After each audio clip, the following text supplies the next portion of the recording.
యథార్థంగా ప్రార్థన చేసే వారిని ఆయన రక్షించే దేవుడు, కనికరించే దేవుడు. ఆయన ప్రేమమూర్తి. మన కోసం ఆయన ప్రాణం పెడతాడు గానీ, మనం ఆయన కోసం ప్రాణం పెట్టలేం.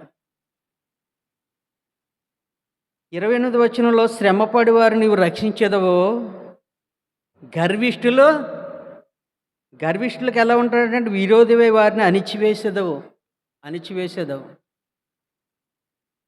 ఒక యవనస్తుడు బాగా చదువుకున్నవాడండి. బాగా చదువుకున్నవాడు ఎక్కువ. డబ్బున్నవాడు, బాగా ఎక్కువ చదువుకున్నాడు యవనస్తుడు. మంచి బలంగా ఉన్నాడు. మంచి బలమైన వాడు. ఆ చదువుకున్న చదువుకు ఉద్యోగం అన్నా చేసుకోవాలి, లేకపోతే వ్యాపారం అన్నా చేసుకోవాలి. ఆ 2 మానేసి క్రైస్తవులపై పడుతున్నాడండి. క్రైస్తవులపై దాడులు, క్రైస్తవులపై హింసలు. క్రైస్తవులు ఎక్కడ ప్రార్థన చేసుకుంటే అక్కడ అల్లరే. వాళ్ళు లాక్కెళ్ళడం, కొట్టడం, చంపడం చాలా చాలా చేస్తున్నాడండి. గర్విష్ఠుడైపోయాడు. మదమెక్కిపోయాడు.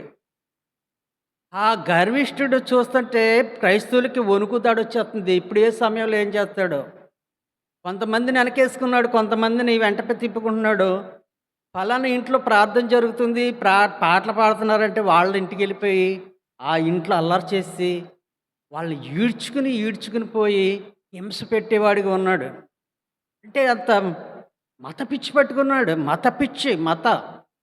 నా మతమో నా మతమో నా మతమో ఆ మత పిచ్చి పట్టుకుని క్రైస్తవులపై హింస పెడుతున్నాడు. ఏ మతాన్ని ఎంచుకుంటలా.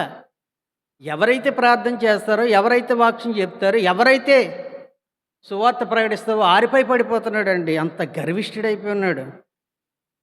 గర్విష్ఠులకు విరోధివై వారిని అణిచివేసేదవో, దేవుడు యథార్థవంతుడు.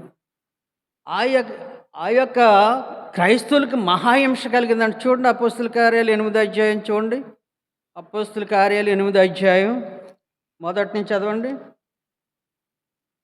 అపోస్తుల కార్యాలు 8వ అధ్యాయం మొదటి నుంచి.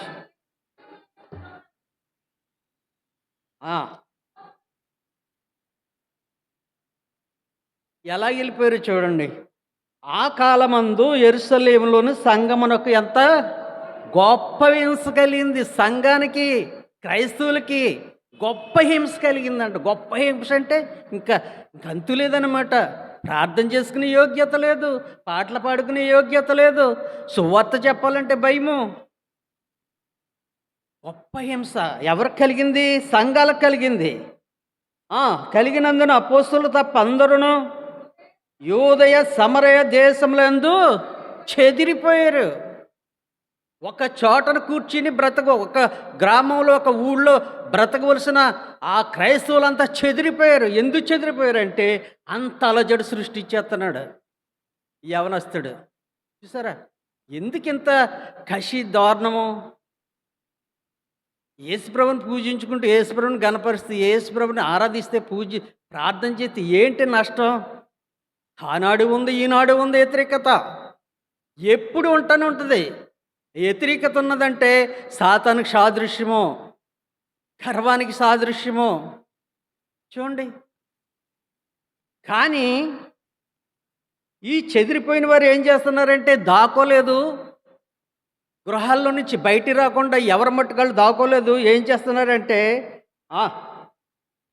కాబట్టి చెదిరిపోయిన వారు సువార్త వాక్యమును ప్రకటించుచు, చూసారా, హింసించిన, గొప్ప హింస కలిగిన క్రైస్తవులపై దాడులు జరిగిన, క్రైస్తవులు కొట్టిన ఏం చేస్తున్నాడంటే 3వ వచనం చదవండి. సౌలైతే ఇంటింట చొచ్చి పురుషులను స్త్రీలను ఈడ్చుకొని చూడండి. కొట్టడమే కాదు, ఇంట్లో ప్రార్థన చేసుకుంటే కొట్టడమే కాదు, స్త్రీలను పురుషులను ఈడ్చుకుని చూసారా, స్త్రీలను అయితే జుట్టు పట్టుకుని ఈడ్చిపోతున్నాడు. మతమెక్కిపోయాడు, కొవ్వెక్కిపోయాడు. ఏం చేస్తున్నాడు? కళ్ళు మూసిపోయాడు, కళ్ళు పొరల కమ్మేసినాయి. క్రైస్తవులుగా అతను చూస్తే గొంగల పురుగులాగా ఒళ్ళు జలధరించేద్దా, బాబు వస్తున్నాడు అనేసి వెంట పెట్టుకున్నాడు కొందరిని. వాళ్ళు సమాచారం చెప్తున్నారు, ఫలానా చర్చిలో మీటింగ్ జరుగుతుంటే వచ్చేసి వాడు అల్లరి. ఎంత అల్లరి చేసినా ఎంత సంఘాన్ని పాడు చేసినా క్రైస్తవుడు ఏం చేస్తాడని మనం ఏం చేయగలమండి? ఏం చేయగలం మనం? మనం చేసేది ఒకటే, ఏంటది? అంతే, ప్రార్థన. మనకు ప్రార్థన ఆయుధం, మనకి ప్రార్థన ఆయుధం. ఇప్పుడు జరుగుతున్నాయి దాడులు మనపై, మనం ఏం చేస్తాం? ప్రభువా వీళ్ళని దీవించంటాం. ఇంతగా హింసించేసే వాళ్ళని ఏమంటాం? నాలాంటి వాళ్ళు అయితే, ప్రభు అతను ఒక తొక్కు, అతను ఒక తొక్కు మమ్మల్ని హింసించేస్తాడు, ప్రార్థన చేయనివ్వట్లేదు, పాటలు పాడనివ్వట్లేదు. ప్రభు నువ్వు చూస్తూ ఊరుకుంటావేంటి అని నాలాంటి వాళ్ళు, నీతిమంతులు యథార్థవంతులు, ప్రభు అతను మార్చు మార్చు మార్చు అని మొరపెట్టుకుంటూ ఉంటారు. అసలు యేసయ్య ఉంటే ఈ హింసలు ఎందుకు చేస్తున్నాడు, అసలు అతను ఎందుకు బాధించట్లేదని ఆలోచన మనకు రావచ్చు. భక్తి ఏంటిది? ఇంటింటా వచ్చి పురుషులను స్త్రీలను ఈడ్చుకొని చెరసాల వేయించి సంఘమును పాడు చేయుచున్న, సంఘాన్ని పాడు చేసిన, హింసించిన, ఈడ్చుకుపోయిన, చెరసాల వేసిన క్రైస్తవుడు ఏం చేస్తున్నాడండి? కాబట్టి చెదిరిపోయిన వారు సువార్త వాక్యమును ప్రకటించుచు సంచారం చేసిరి. ఏమాత్రం తగ్గలేదండి క్రైస్తవుడు. దేవునికి భయపడేవాడు దేనికి భయపడ్డు, దేవునికి భయపడేవాడు దేనికి భయపడ్డు. ప్రాణాన్ని అర్పించేస్తారు, శరీరాన్ని అర్పించేస్తారు. ఎక్కడ భయపడలేదండి. వాక్యం చెప్తూనే ఉన్నారు, చెదిరిపోయిన వారు ప్రార్థనలు చేస్తూనే ఉన్నారు, సువార్త ప్రకటిస్తూనే ఉన్నారు. ఏమాత్రం ఆగలేదు, ఏమాత్రం ఆగలేదండి. నువ్వేం చేసుకున్నా పర్లేదు, నేను సువార్త ప్రకటించకుండా నేను ఉండలేను, ప్రార్థించకుండా నేను ఉండలేను. ప్రార్థన పరులు, దైవభక్తుల స్త్రీలు పురుషులకున్న ఒక్కటే ధైర్యం, నా ప్రభు ఉన్నారు, ఆయన నన్ను రక్షిస్తారు. చూసారా? అదే 9వ అధ్యాయం మొదటి నుంచి, 9వ అధ్యాయం మొదటి నుంచి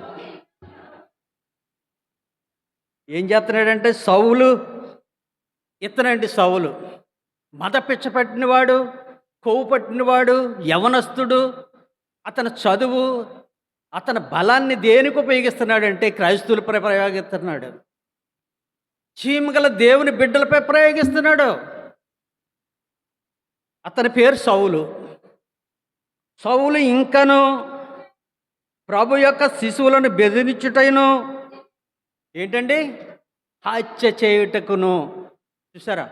బెదిరించడం పోయింది, ఈడ్చుకుంటూ పోయింది, సెరసల్లో వేడిపోయింది, కొరడలతో కొట్టడం పోయింది, ఇంకా హత్య చేయడానికి కూడా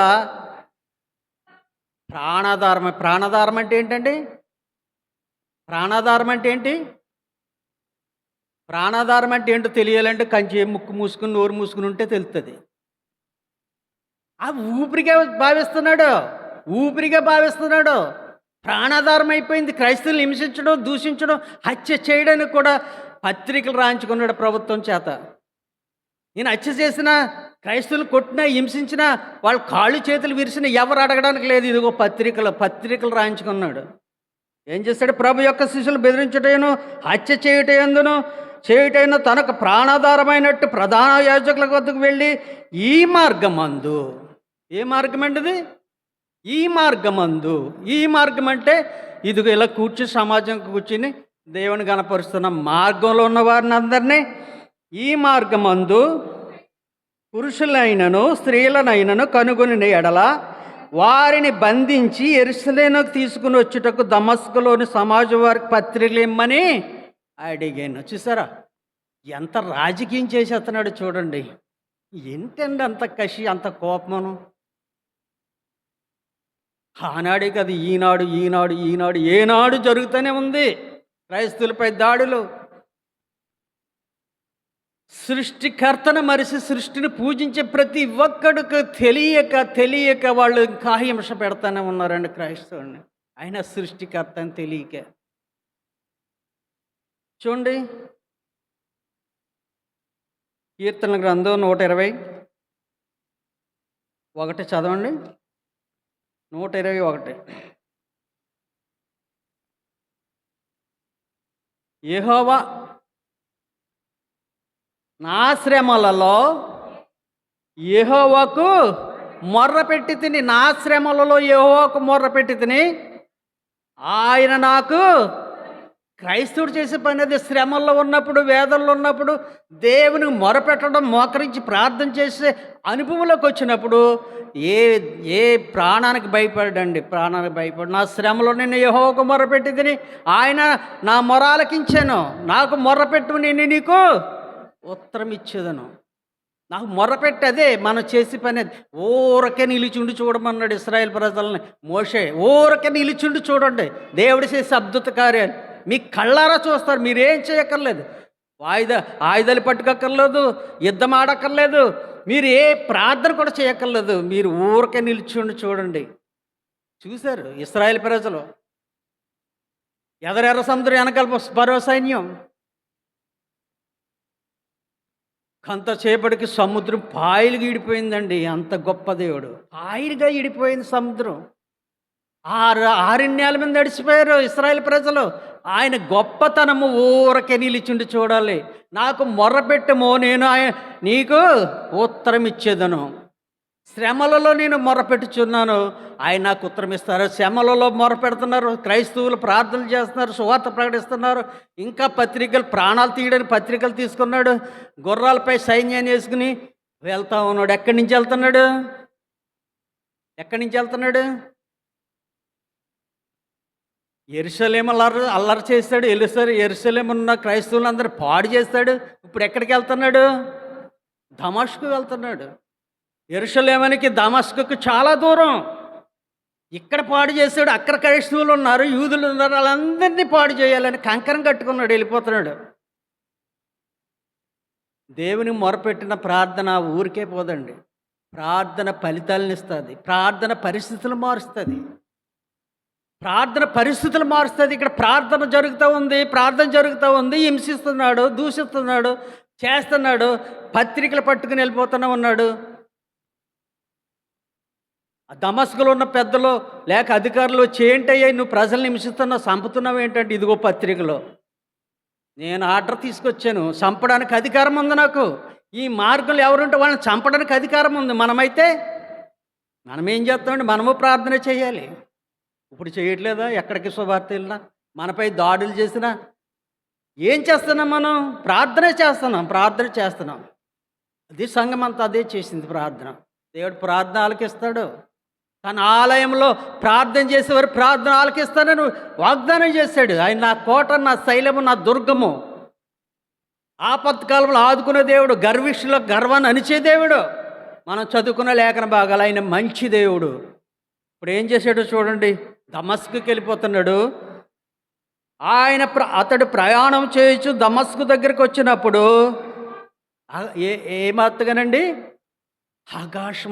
అకస్మాత్తుగా అంటే సడన్గా నడుస్తుంటే కాలు జారిపోతుంది చూడండి, సడన్గా. ఆ మాదిరి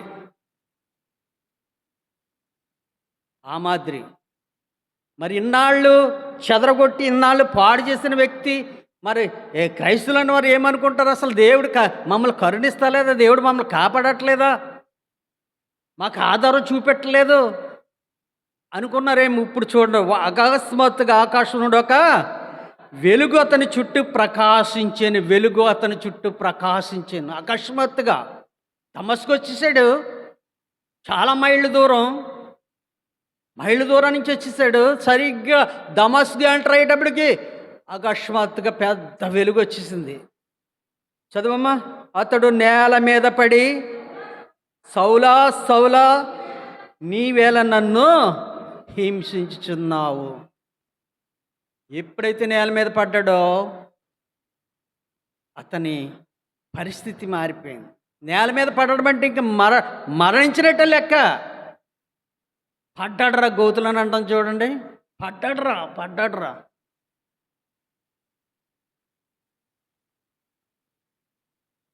సౌలా సౌలా నీవేలా.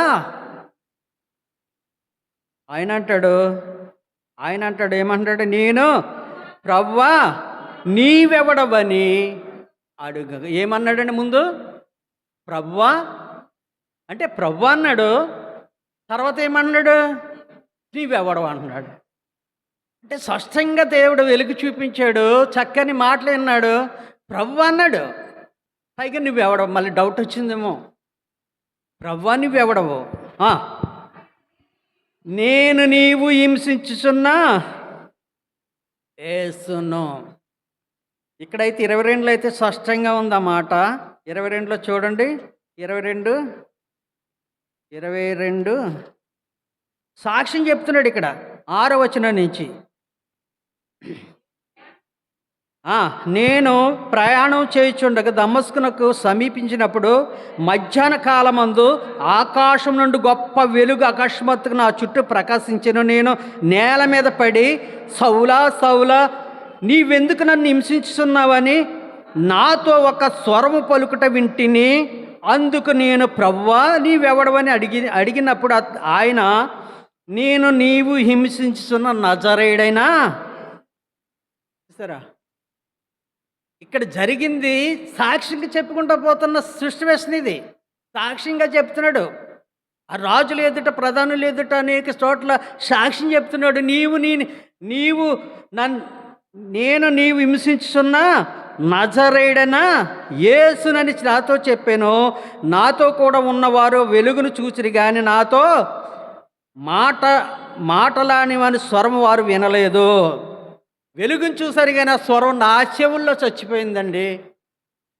ఆ వెలుగు చూశారు నాతో ఉన్న సైన్యము. నేను నేల మీద పడిపోయాను. ఆ స్వరం నా చెవుల్లోకి వచ్చింది. నేను చచ్చే వరకు ఆ స్వరం పోదు నాకు. ఎప్పుడైతే నేల మీద పడిపోయాడో అహంకారము, గర్విష్టము అంత నాశనం అయిపోయింది, తుడిచిపెట్టుకుపోయింది.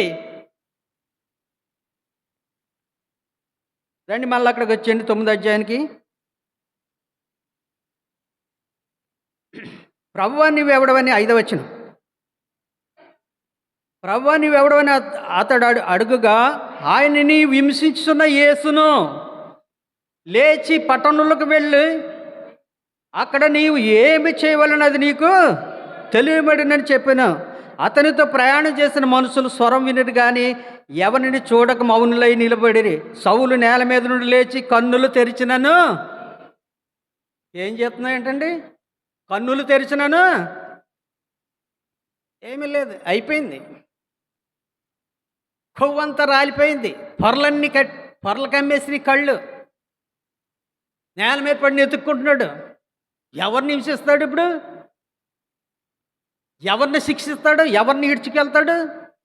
పొరలు కమ్మేసి కళ్ళు కనిపించట్లా. స్వరం విన్నాడు. స్వరం గింగిరు గింగిరు కానీ మోగుతుంది మెదట్లో. 3 రోజులు అన్నపానాలు లేక, చదవమ్మ దాని కింద, 3 దినములు చూపులేక అన్నపానములేమి పుచ్చుకొనకుండేను. 3 రోజులు అన్నపానాలు లేవు, చూపు లేదు, నెతుక్కుంటున్నాడు, తడుముకుంటున్నాడు. స్వరం విన్నాడు, వెలుగు చూశాడు, పొరలన్నీ రాలిపోయినాయి. నిన్నటి దాకా గొంగల పురుగుని చూస్తే మనకు అసహాయి, ఒళ్ళు జలధరించేద్ది. ముళ్ళతో ఇలాగంటే ఒళ్ళు గగిరిపాట్లు వచ్చేస్తాయి. అటువంటి స్థితి. నేల మీద పడిపోయాడు, 3 రోజులు మరుగైపోయాడు. గొంగల పురుగు అంతే, కొన్నాళ్ళు అది ఎక్కడో మరుగైపోద్ది. మరుగైపోయిన కొన్ని రోజులకి ఒక రూపాన్ని తెచ్చుకుంటుంది. ఏ రూపం అండి అది? ఒక రూపం మార్చుకుంటుంది. పాత స్వభావాన్ని, దుష్ట స్వభావాన్ని, పనికి మళ్ళీ స్వభావాన్ని మార్చుకుంటుంది, కొత్త రూపాన్ని ఇస్తుంది. షౌలు అదే చేశాడు. 3 రోజులు అన్నపానాలు లేవు, ప్రార్థన చేస్తున్నాడు, స్వరం విన్నాడు, మరుగైపోయాడు 3 రోజులు. కళ్ళు కనిపించక, లోకం తెలియదు 3 రోజులు. గొంగల పురుగు రంగులు చిరకగా మారుతుందండి. రంగులు చిరకగా మారినప్పుడు అసహించుకున్న నీవే, ఆ గొంగల పురుగును చూసి ఒళ్ళు దళధరించిన నీవే ఆ సీతాకోకలకు వచ్చినప్పుడు ఒక్కసారి నా మీద వాళ్తే ఎంత బాగుండు. ఎంత అందమైన తీగ, ఎంత అందమైన సీతాకోక సిలుక. నీ రంగు మారిపోయింది, నీ రూపు మారిపోయింది, నీ బ్రతుకు మారిపోయింది. మార్చుకోవాలి ఎవరైనా సరే. ప్రభు హింసిస్తావా నువ్వు? నిజ దేవుణ్ణి హింసిస్తావా? చీమగల దేవుని దూషించడానికి సున్నతులని ఫిలిప్తుడు ఎంతటి వాడు! చక్కని బాలుడు దావీదు మాట్లాడుతున్నాడు. దేవుని దూషిస్తే ఒళ్ళు కరిగిపోయి రోషం వచ్చేసి చీమగల దేవుని దూషించడానికి సున్నత లేని ఫిలిప్తుడు ఎంతటి వాడు, ఒక్క దెబ్బతో వాడిని చంపుతాను అంటున్నాడు. పౌరుషం రావాలండి ప్రభునంటే. ప్రభు ఇంకా జాలి దయ కనికరముల దేవుడు కాబట్టి ఇంకా జాలి పడుతూ ఉంటాడు, ఇంకా జాలి పడుతూ ఉంటాడు. ఈ గొంగల పురుగుని రంగులు సిలకగా మార్చడానికి నేల మీద పడగొట్టాడు దేవుడు. చూడండి 119 కీర్తన 71 వచనం చదవండి. 171 క్షమించండి 119, 71. ఎప్పుడైతే మార్చుకున్నాడు రూపం మారిపోయింది.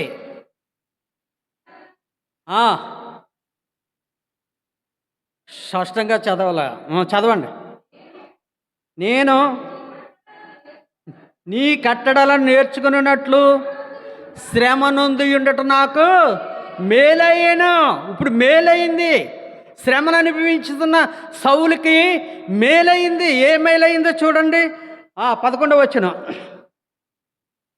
దమస్కులో అననీయ అని ఒక శిశువుడుండిన ప్రభు దర్శనం. అననీయ అని అతని పిలువగా అతడు ప్రభువా ఇదిగో నేనున్నాను. అందుకు ప్రభు నువ్వు లేచి తిన్నదనబడిన వీధికి వెళ్ళి యోదావాని ఇంట తార్షువాడైన సౌలు అను వానిని విసారించి ఇదిగో. ఏం చేస్తున్నాడు? అందరూ చెప్పాలి. ఏం చేస్తున్నాడు అతడు? నిన్నటిదాకా ప్రార్థన చేసి వాళ్ళని హింసించి కొట్టి చెరసల్లా వేయించి చంపడానికి కూడా వెనకాడని పెద్ద మనిషి ఏం చేస్తున్నాడు ఇప్పుడు? ఇదిగో అతడు ప్రార్థన చేయుచున్నాడు. ఏంటి ప్రభు అంటాడు? అననీయ ఏమంటాడు చూడండి. 13వ వచనం. అందుకు అననీయ ప్రవ్వా ఈ మనుషుడు యెరూషలేములో నీ పరిశుద్ధులకు ఎంతో కీడు చేసి ఉన్నాడని అతను గూర్చి అనేకుల ద్వారా వింటిని. ఇక్కడ నీ నామన ప్రార్థన చేయవారందరినీ బంధించుటకును అతడు ప్రధాన యాజకుల వద్ద అధికారం పొంది ఉన్నాడని ఉత్తరం ఇచ్చాను. ప్రభు అంటారు 15వ వచనం. అందుకు ప్రభు నీ వెళ్ళుము, అన్యజనుల ఎదుటను రాజుల ఎదుటను ఇశ్రాయేలు ఎదుటను నా నామం భరించుటకు ఇతడు నాకు నేను ఏర్పరచుకున్న సాధనమై ఉన్నాడు. నువ్వు వెళ్ళు అననయ్య. అతడు ఇదిగో ప్రార్థన చేస్తున్నాడు. ఇదేంటి ప్రభువా, యెరూషలేమును పాడు చేసి ఇక్కడికి వచ్చాడు. దమస్కు పత్రికలు తీసుకుని దమస్కు వచ్చి పాడు చేశాడు. మేము ఎంతో ప్రార్థన చేస్తున్నాం. అతని దగ్గరికి వెళ్ళి ప్రార్థన చేయమన్నాడు ప్రభు అన్నాడు ప్రవక్త. అతడు నాకు ఏమై ఉన్నాడు చెప్పరేమమ్మా? సాధనమై ఉన్నాడు. నా నామం భరించుటకు ఇతడు నేను ఏర్పరచుకున్న సాధనమై ఉన్నాడు. నా నామం కొరకు శ్రమలను అనుభవించవలెను. నేను ఇతను చూపును అతనితో చెప్పాను. ఇక్కడ నాకు సాధనమైపోయాడు.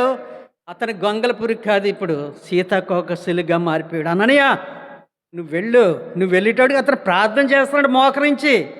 ఏ ప్రార్థన అయితే అసహించుకున్నాడు, ఏ ప్రార్థన అయితే చేయకుండా అడ్డపడ్డాడు, ఏ క్రైస్తవులు హింసించాడో ఇప్పుడు అతను నాకు సాధనమై ఉన్నాడు. శ్రమలు భరించుటకు, అనేక నిందలు భరించుటకు, నా నామాన్ని మోసుకొని ఊరు తిరగడానికి సిద్ధంగా ఉన్నాడు. నువ్వు వెళ్ళి ప్రార్థన చేయి. అతని కన్నుల నుండి పొరల రాలిని. అతడు గొంగల పురుగు సీతకొక్కల చిరుగా మారాడు.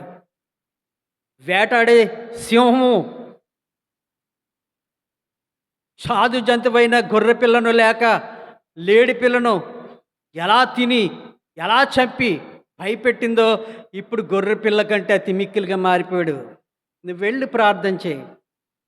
నువ్వు ప్రార్థన చేస్తే అతను కళ్ళ నుండి పొరలు రాలుతాయి, ఇంకా పొరల కమ్మవు. సౌలు పౌలుగా మార్చబడ్డాడు. నీ స్థితి నా స్థితి మార్చుకోవాలి. నీ స్థితి నా స్థితి మార్చుకోవాలి. మార్చుకుని గొంగల పురిగా ఉన్న నీవు నేను సీతకోకశిలుగా చేసుకోవాలి. రోమపత్రిక 10వ అధ్యాయం 12వ వచనం 13వ వచనం. ఏలయనగా నీతి కలిగిన 12వ వచనం.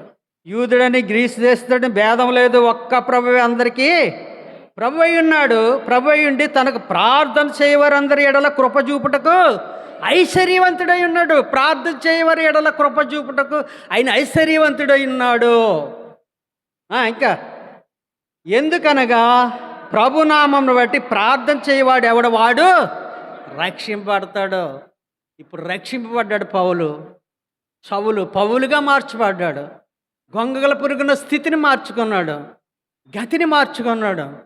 ప్రభు ప్రేమను పంచడానికి సిద్ధపడి ఉన్నాడు, ప్రభుని ప్రేమను ప్రకటించి సిద్ధపడి ఉన్నాడు.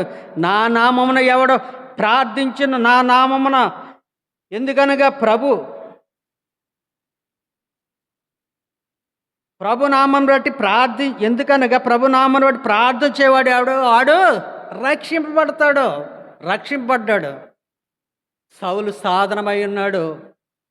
ఎన్ని శ్రమలో, ఎన్ని ఇబ్బందులు, ఎన్ని ఇరుకులు, ప్రాణాపాయ స్థితిలో ఎన్ని చేసినా కొట్టి చెంపల మీద కొట్టిన పౌరుషం లేదండి. కూరల పీకిన పాము వలె అయిపోయాడు. జీవితం మారిపోయింది. దర్శించాడు దేవుడు. ఆయనైతే నాకు దర్శనం కలిగిందని చెప్తున్నాడు. మనమైతే దేవుడు ఒక దెబ్బ కొట్టాడని మనం అనుకుంటున్నాం. క్రైస్తవులము హింసపడ్డారండి, చాలా హింసపడ్డారు, చాలా వేదన పడ్డారు, చాలా బాధలు పడ్డారండి. చెదిరిపోయారండి, కట్టుకున్న ఇంట్లో లేకుండా పారిపోయారండి క్రైస్తవులు. ప్రార్థన మాత్రం విడవలేదు. యూదులందరిని చంపించేయాలని కంకణం కట్టుకున్నాడు ఆమాను. హెస్తరి గ్రంథంలో ఒక్క యూదుడు మోకరించి అతనికి నమస్కారం చేయలేదని హామానికి ఆ మొద్దుకైని చంపడం చాలా తేలిక. సీమను నలిపినట్టు నలిపేసి అతను పెద్ద లెక్క కాదు. యూదుడు అన్నవాడిని, క్రైస్తవుడు అన్నవాడు లేకుండా చేయాలని కంకణం కట్టుకున్నాడు. ఎస్తేరు ఉపవాస ప్రార్థన ప్రకటించింది. 3 రోజుల ఉపవాస ప్రార్థన ప్రకటించింది. 3 రోజుల ఉపవాస ప్రార్థన దేవుడు ఆలకించాడు, దిగి వచ్చాడు. 50 మూరల ఉరికొయ్యి తయారు చేశాడు మొద్దుకైని చంపడానికి. ఆ రాత్రే దేవుడు చట్టాన్ని మార్చేశాడు. చూద్దాం ఒకసారి 4వ అధ్యాయం రూత్ ఎస్తేరు గ్రంథం. ఎస్తేరు గ్రంథం 4వ అధ్యాయం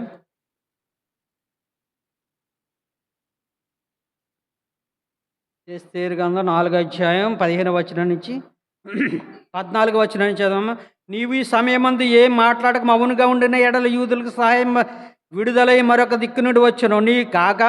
నీవును నీ తండ్రింటి వారు నశించుదురు. నీవు ఈ సమయం బట్టే రాజ్యమునకు వచ్చితవేమో ఆలోచించుకోమని చెప్పాను. అప్పుడు ఎస్తేరు మొర్దెకైతో మరలా ఇట్లనే, నీవు పోయి సూసానునందు కనబడిన యూదులందరినీ సమాజమునకు సమకూర్చి వారిని నా నిమిత్తం ఉపవాసమును 3 దినములు అన్నపానములు చేయకుండి నేను నా పనిగత్తులను ఉపవాసం ముందుము ప్రవేశించి ఉపవాసం 3 రోజులు అన్నపానాలు లేక కనీసం నీళ్లు తాకుండా ఉపవాసం ఉన్నప్పుడు దేవుడు పరిస్థితులు మార్చేశాడండి. ఎలా మార్చేశాడంటే 6వ అధ్యాయం 1వ వచనం. ఆ రాత్రే నిద్ర పట్టకపోయినందున రాజ్యపు సమాచార గ్రంథం తెమ్మని రాజు ఆజ్ఞ ఇవిగా రాజు ఎదుట చదివి వినిపించాను. మొర్దెకై తెలిపినట్లు రాజు యొక్క 2 అసంపుకులు అశ్వరోసును చంప ప్రయత్నం సంగతి మొర్దెకై చెప్పినట్టు అందులో రాయబడి ఉండును. రాజు సంగతి విని ఇందు నిమిత్తం మొర్దెకైకి బహుమతి అయినను ఘనత అయినను చేయబడినా అని అడుగుగా రాజు సేవకులు అతనికి ఏమీ చేయబడలేదని చెప్పారు. ఆ రాత్రే 3 రోజుల అనంతరం మార్పు వచ్చేసింది. రాజుకు నిద్ర పట్ట కదా, రాజగ్రంథం తెమ్మని చూస్తుంటే మొర్దెకై యొక్క ప్రాణాపాయాన్ని తప్పించి రాజుని సమాచారం తెలుసుకున్నారు. కానీ అతని ఘనత ఏమీ జరగలేదు, అతనికి బహుమతి ఏమి ఇవ్వలేదు. ఇప్పుడు మొర్దెకై బహుమానం పొందుకుని రాజునికి గుర్రాన్ని, రాజునికి కిరీటం, రాజేసి వస్త్రములు, వెనక సైన్యము, ఎదరు సైన్యం, రాజు గుర్రం మీద ఉండి రాజును గణపరిచని అపేక్షించే వానికి ఈ మాదిరిగా చేయబడినని ఊరూర సాటింపేస్తున్నాడు ఆమాను, దుష్టుడైన ఆమాను. ఎస్తేరు అంటుంది, ఎవరు చేశారు ఈ కార్యం అని రాజు అడుగుతుంటే ఈ దుష్టుడైన ఈ ఆమానే. యూదులకు ఎంత నష్టం కలిగజేశాడంటే చెప్తున్నాడు మంత్రి ఒకడు, అయ్యా మీ మేలు కోరి మంచి మాట చెప్పినటువంటి మొర్దెకైని ఉరి తీయాలని ఇంటి దగ్గర 50 మూరల ఉరికొయ్యే తయారు చేశాడండి. వెంటనే ఈయన్ని తీసుకెళ్ళి దాని మీదే ఉరి తీయండి. ఎవడు తవ్వుకున్న గోతులో వాడే పడతాడు. దేని మూలంగా 3 రోజులు ఉపవాసం చేసిన గొప్ప కార్యాలు మన జీవితాల్లో కష్టం వచ్చిన, బాధలు వచ్చిన, ఇరుకులు వచ్చిన, ఇబ్బందులు వచ్చిన, వేదన పడవలసిన శ్రమ పడవలసిన ప్రాణం లేదు. దేవుని ప్రార్థన చేయండి. యాకోబు పత్రిక 1:2 చదవండి. శ్రమలు వచ్చినప్పుడు, బాధలు వచ్చినప్పుడు కుంగిపోకూడదు. నా సహోదరులారా, యాకోబు పత్రిక 1:2 నా సహోదరులారా, మీ విశ్వాసంలో కలుగు పరీక్ష ఓర్పు పుట్టించినని ఎరిగి మీరు నానా విధములైన శోధనలో పడినప్పుడు అది మహానందమని. శోధనలో పడినప్పుడు ఏం చేయాలంటండి? మహానందమని ఎంచుకోవాలంట. శ్రమ వచ్చిందంటే కృంగిపోకూడదు. కృంగిన ఎడల నీవు చేతకని వాడవుతావు. శోధనలో పడినప్పుడు, నానా విధ శోధనలో పడి ఏం చేయాలంటండి? మహానందం అని ఎంచుకోవాలి. అదే శోధనలో ఇదే పౌలు చెరసల్లో వేయబడినప్పుడు అపోస్తల కార్యాలు 16:31 పాటలు పాడుకుంటున్నారు. బొండలేసి బిగిస్తే పాటలు పాడుకుంటున్నారు. పాటలు పాడుకుని వాక్యాలు చదువుకుంటున్నారండి. శ్రమ వచ్చినట్టు భయపడలేదు. రేపు నరకబడతాడు యాకోబు. ఎవరో పేతురు చెరసల్లో ఉన్నాడు, నరకబడతాడు. బొండలేసి బిగించారు, హాయిగా నిద్రపోతున్నాడండి. బ్రతుకుడు క్రీస్తే, సావైతే లాభం. చనిపోయిన ప్రభు కుడిపార్శ్వంతో ఉంటాను, మరణిస్తే బతికుంటే దేవుని సేవ చేస్తాను. మాకు ఇంకా ఏముంది? పౌలు అన్నమాట అదే. ఉపవాస ప్రార్థన పరిస్థితులు మారుతుంది. నీ జీవితంలో, నా జీవితంలో ఏం కలిగిన శోధనలు వచ్చినా, భయంకర వేదనలు వచ్చినా మనం ఎప్పుడు కృంగిపోకూడదు. మనం దేవుని యందు భయభక్తులు కలిగి ఆయనపై ఆధారపడి ఉంటే గొప్ప కార్యాలు జరుగుతాయి. మనం చదువుకున్న లేఖన భాగం మొదటి సమూయేలు పత్రిక 2 సమూయేలు 22 ముగించుకుందాం. 22:2 యెహోవా నా శైలము, నా కోట, నా రక్షకుడు, నా దుర్గము, నేను ఆయన ఆశ్రయించుదు. నా కేడెము, నా రక్షణ శృంగము, నా ఉన్నత దుర్గము, నా ఆశ్రయస్థానము. ఆయనే నా రక్షకుడు. ఆపత్కాలములో నుండి నన్ను రక్షించేవాడు నీవే. ఆపత్కాలంలో నువ్వు మొరపెట్టుకుంటే రక్షించేవాడు, తప్పించేవాడు ఆయనే. పాతాళపు మరల అరకెట్టి నన్ను, మరణపు ఉరులు నన్ను ఆవరించగాను. నా శ్రమలలో నేను యెహోవాకు మొర్రపెట్టి తిని, నా దేవుని ప్రార్థన చేసి తిని, ఆయన తన ఆలయములో ఆలకించి నా ప్రార్థన అంగీకరించి నా మొర ఆయన చెవులలో చేర్చాను. ఇంత గొప్ప దేవుని కలిగి ఉన్న నీవు నేను ఆందోళన భయపడవలసిన పని లేదు. సమయం వచ్చినప్పుడు ఉపవాస ప్రార్థన ఉండు. వికారం చేసుకోవద్దు ముఖం. ఉపవాసం ఉండి ముఖం వికారం చేసుకోవద్దు. ప్రభునందు ఆనందిస్తూ ప్రార్థించి ఉపవాసం ఉండు. నీ ఇంట్లో కార్యాలు జరుగుతాయి, అద్భుతాలు జరుగుతాయి. సంతోషంగా ఉంటే పాటలు పాడు, ప్రార్థన చేయి. ఇది ప్రార్థన సమయం. దేవుని సన్నిధి ప్రార్థనలోకి వెళ్దాం. చిన్న ప్రార్థన చేసుకుందాం. ప్రేమ నమ్మకమైన తండ్రి, కృపగల దేవా, కొన్ని మాటలు మీ గమనంలో ఉంచావు నాయన. క్రైస్తవులు హింసించి బాధ పెట్టి చల్లా చెదురు చేసి ప్రాణాలు తీయడానికి కూడా వెనకాడినటువంటి సౌలు నాయన మీరు దర్శించారు ప్రభా. గొంగల పులుగు రంగులు సిలకగా మార్చినట్టుగా నా ప్రభా సాధు జంతువుగా చేశారు నాయన. అది ప్రార్థన ఫలితమే నాయన. నీ ప్రియ బిడ్డలు, నీ భక్తులు చేసిన ప్రార్థన ఫలితమే. అతను ఎంత హింసించినా, ఎంత బాధ పెట్టినా నాయన ప్రార్థన మానలేదు, సువార్త ప్రకటించమానలేదు ప్రభువా. దర్శించారు, సాధనమై ఉంటాడన్నారు. ప్రార్థన చేసుకుని వారిని హింసించేవాడు ఇదిగో ప్రార్థన చేయుచున్నాడని చెప్తూ ఉన్నారు ప్రభువా. ఇతడు నాకు సాధనమై ఉన్నాడు, నా నామాన్ని భరించడానికి ఎంతో ఉపయుక్తమై ఉన్నాడని చెప్పి మీరు మార్చిన తీరు వందనాలయ స్తోత్రాలు ప్రభు. ఆ రీతిని మీ జీవితాలు కూడా ఉండటం కృప దయచేసి సహాయం చేయమని యేసుక్రీస్తు పరిశుద్ధ నామములో ప్రార్థిస్తున్నాం తండ్రి, ఆమేన్. ప్రార్థనాంశాలు మనందరికి తెలిసినయే. దాసులైనటువంటి వారు మరి పెద్దలు ఎక్కడికి వెళ్ళారు నాకైతే పూర్తిగా తెలీదు. వారి ప్రయాణం మరి అక్కడ పరిచయ అన్నీ సక్రంగా జరిగి తిరిగి క్షేమం రావడానికి ప్రార్థించండి. మరి ఎవరైతే మరి కేవి ప్రసాద్ అన్న మరి బలహీనతలు ఉన్నారు ఆయన కొరకు, ఉమా మరి బండి మీద పడిపోయి దెబ్బ తగిలింది ఆమె కొరకు, ఇస్తేరా కొరకు, అందరూ మీకు తెలిసిన విషయాలే. అందరి కొరకు ప్రార్థన చేద్దాం, ప్రార్థనలోకి వెళ్దాం, ప్రార్థన చేసుకుందాం, ప్రార్థనలోకి వెళ్దాం.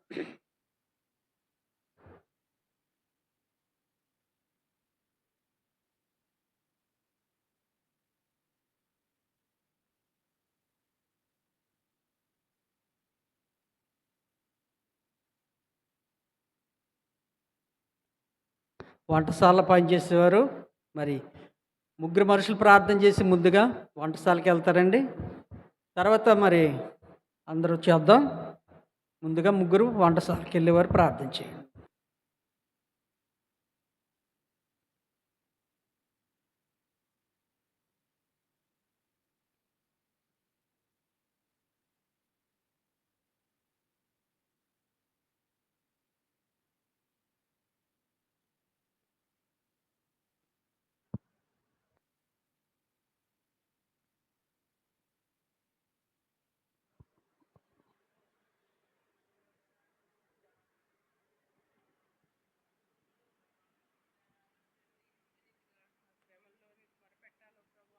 మీరు నాయన మీరు మా పితరులైనటువంటి వారి జీవితాల ద్వారా మీరు మాతో మాట్లాడుతూ వచ్చినందుకే మీకు వందనాలు స్తోత్రాలు చెల్లిస్తున్నాను. అపోస్తలుడైనటువంటి పౌలు నాయన సౌలుగా ఉన్నప్పుడు ఏ రీతిగా నీ ప్రజలను హింసిస్తూ ప్రభా వారిని పట్టి సరసాల్లో వేయడానికి వారిని హింసించడానికి వారిని అయినా మరి ప్రభా కంకణం కట్టుకున్న వాడే ప్రభా ఎంతగానో నీ ప్రజలను హింసించినటువంటి సౌలును మీరు ఏ రీతిగా ప్రభా పౌలుగా మార్చి ఉన్నారో ప్రభా నాయన ఆయన ఏ రీతిగా మీరు సంధించి ఉన్నారో మరి ప్రభా తిరిగి నీ సేవ చేయడానికి నీ పరిచర్య చేయడానికి అనేకులను నీ వైపు తిప్పడానికి ఆయన ఒక సాధనంగా మీరు ఏర్పాటు చేసుకుని ప్రభా మీ కార్యాన్ని జరిగించిన గొప్ప దేవుడు. ఎవరైతే ప్రభా నీ కార్యాలకు వ్యతిరేకంగా ఉంటారో అట్టి వారిని నీవు ప్రభా ఏ రీతిగా మరి మార్చగలిగిన దేవుడవో నీవు నాయన మీరు తెలియజేస్తూ వచ్చారు. అదే రీతిగా మరి ప్రభా మర్దుకాయ విషయంలో కూడా హామాన్ చేసినటువంటి ప్రభా కార్యాన్ని మీరు జ్ఞాపం చేస్తారు ప్రభా. యూదులందరినీ సంహరించాలనేసి ప్రభా మరి